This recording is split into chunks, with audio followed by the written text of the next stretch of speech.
ये घर विमला जी का है? बिल्कुल है जी, पर आप कौन हो? अपना परिचय तो दो। अरे क्या हुआ बहू, कौन है गेट पर? मैं वकील हूँ जी। मुझे विमला जी की सास सीता जी ने भेजा है ये बताने के लिए कि वो कल गांव से शहर आ रही है आज की ट्रेन पकड़कर। और उन्होंने ये भी कहा है कि मैं आप लोगों को ये बता दूं कि उनके आने पर जो उनकी सबसे ज़्यादा सेवा करेगा, सीता देवी उसे ही गांव की सारी ज़मीन और अपनी धन दौलत देगी। अब क्या था, वकील की ये बात सुनकर कविता के कान खड़े हो जाते हैं। कविता, जिसने अब तक वकील को घर के अंदर भी नहीं बुलाया था, वो अब बड़े प्यार से उसे घर के अंदर ले जाकर बिठाकर नाश्ता पानी देने लगती है। अरे वकील साहब, आपने आते ही क्यों नहीं बताया कि आप वकील हैं? मुझे लगा कोई अनजान इंसान है। वैसे कल मेरी दादी सास आ रही है। मुझे तो ये सुनकर ही बहुत खुशी हो रही है। कब तक पहुंच जाएगी वो?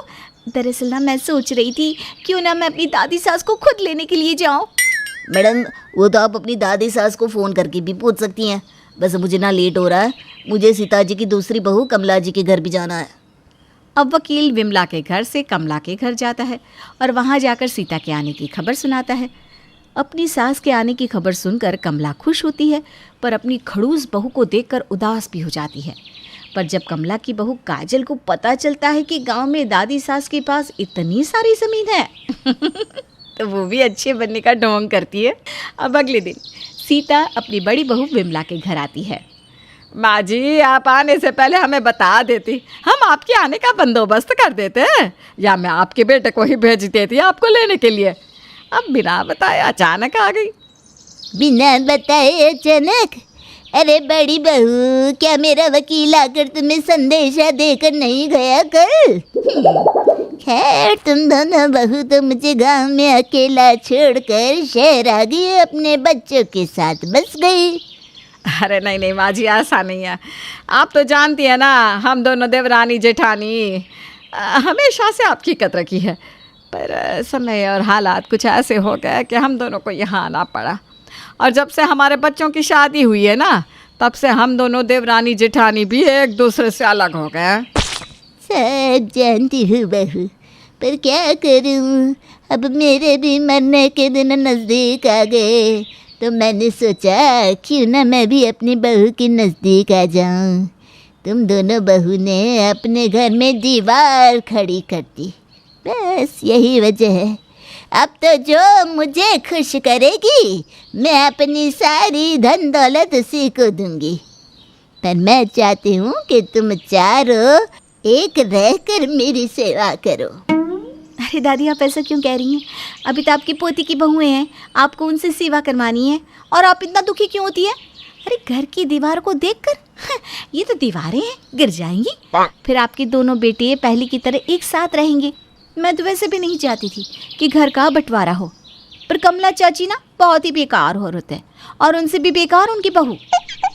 बहू, कौन अच्छा है कौन बुरा वो तो वक्त ही बताएगा। वैसे 1 महीने मैं इस घर में रहूँगी, इसलिए मेरा सामान अच्छे से रख दे कमरे में। तब तक मैं अपनी छोटी बहू से मिलकर आती हूँ। उसे भी तो बताना पड़ेगा कि इस दीवार के गिरने का समय आ गया है। इतना बोलकर सीता अपनी छोटी बहू के घर जाती है, जहाँ कमला की बहू काजल अपनी दादी सास का बहुत अच्छे से स्वागत करती है और आते ही उनके पैर भी दबाने लगती है। मैं कब से दादी जी आप ही का इंतज़ार कर रही थी। आप लंबे सफ़र से आई है ना, आपके पैर थक गए होंगे। मेरा मतलब है आप थकी होंगी इसलिए ना मैं आपके पैर दबा रही हूँ। मैं जानती हूँ उस कविता ने आपसे एक गिलास पानी भी नहीं पूछा होगा। एक नंबर की बदतमीज़ है वो। बहू, तमीज़ तो तुझ में भी नहीं है। आते ही मेरे पैर तो दबाने लगी, पर मुझे चाय पानी तूने नहीं पूछा। कोई बात नहीं माँ जी, मैं लेकर आई हूँ। आप कहो तो आपके लिए खाना लेकर आऊँ?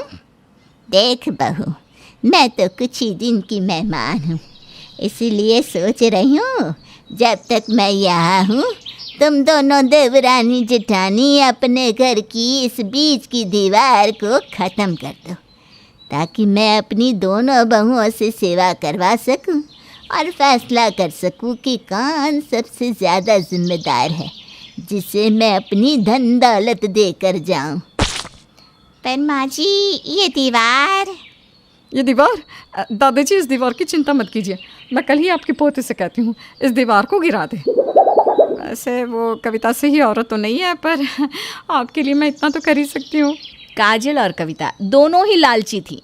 वो दोनों अपनी सास की ना तो सुनती और ना ही उनकी कद्र करती। तो वहीं सीता की दोनों बहू विमला और कमला सीता को अपनी माँ की तरह मानती थी, पर बहू के आगे मजबूर होकर उन्हें एक दूसरे से अलग होना पड़ता है। पर सीता आते ही दोनों घरों को एक कर देती है और कविता काजल को भी लाइन पर ले आती है। कितना अच्छा लग रहा है ना फिर से हमारा घर एक हो गया। पता नहीं मैं इन दोनों सास बहू को कैसे झेलूंगी। यहाँ तो मुझसे अपनी सास नहीं झेली जाती। पता नहीं ये बुढ़िया कब मरेगी। खैर जब तक जिंदा है इनकी सेवा में तो लगा रहना पड़ेगा। ऐसा ना हो कि दादी सास उस काजल से खुश हो जाए और सब कुछ उसके नाम कर जाए। दादी सास को खुश करने के लिए मुझे नौकरों की तरह इस घर में काम करना पड़े या इस घर के हर एक सदस्य की सेवा करनी पड़े, मैं करूँगी।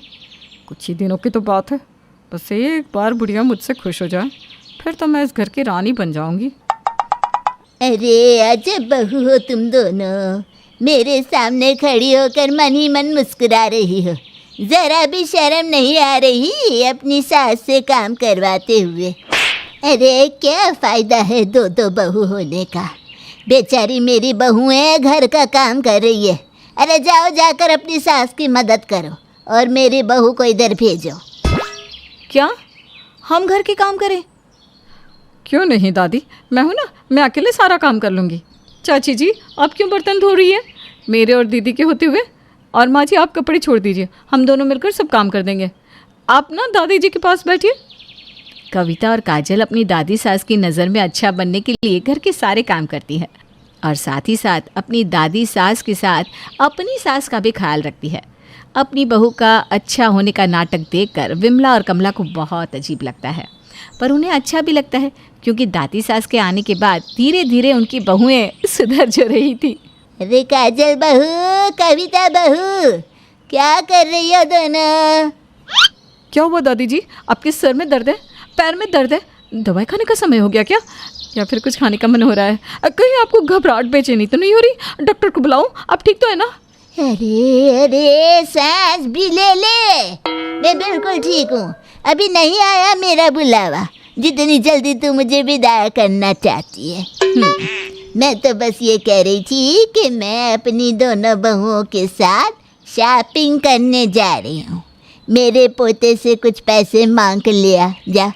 हम सास बहू बस कुछ ही दिन की तो साथी है, फिर तुम अपनी सास के साथ घूमना। सही कहा माँ जी, अभी तो आपके घूमने के दिन है। घूम लीजिए घूम लीजिए, हम घर के बहुएं घर संभालने के लिए है ना।